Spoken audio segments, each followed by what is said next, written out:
Hello, good morning, good morning, good morning. Nakita niya kasi Sunshine, magkasama kami dito. Tinatatakbo ko siya dyan. Good morning, good morning. Ang ganda ng kapaligiran, ano? Green na green. Ang lawak daw ng asyenda ko. Lagi nilang kino-comment dito. Ang lawak ng asyenda, hindi ko radya. Hindi to akin. Hindi to sa akin, mga kakuratsa. Sa kanila yan. Gising kaming maaga, pupunta kami doon sa may gulayan. Tingnan natin kung may makuha ba tayong gulay doon. Yan, punta tayo. Ayan si Darling, Ay. Ayan. Malapit na tayo. Malapit na tayo. Sa likod lang ng bahay ko.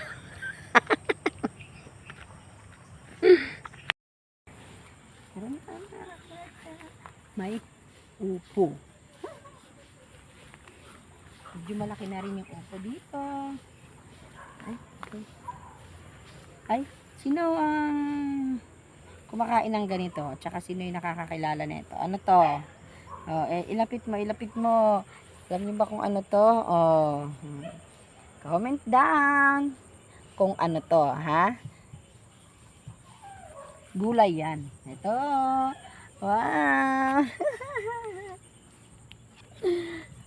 Ang upo baw.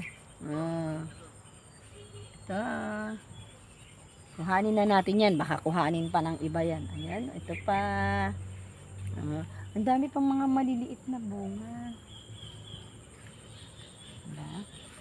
Alam mo naman dito sa province, minsan kapag may nakita na gulay, kahit hindi nagpapaalam, basta kinuha mo, sa'yo na yun. Ganun lang. Diba? Kaya yung may-ari, pagulat, uy, ba't wala na yung gulay? Ito pa. Ang dami namin dito. Walaan niya kung ano to.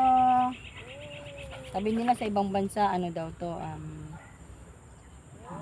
mamahalin pa daw to. Samantalang dito sa amin, tingnan nyo, Damo lang. Damo lang siya, damo.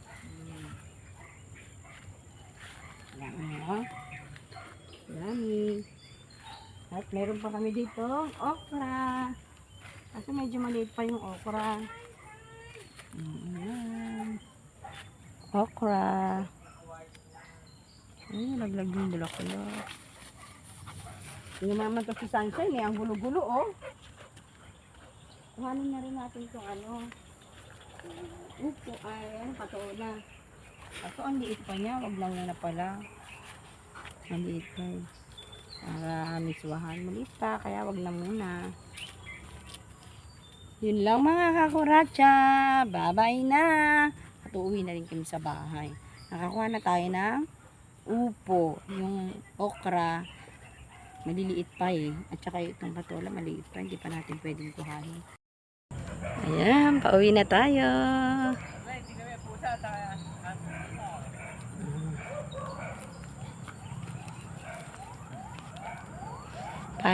Palay yan mga kakuratsa, hindi yan damo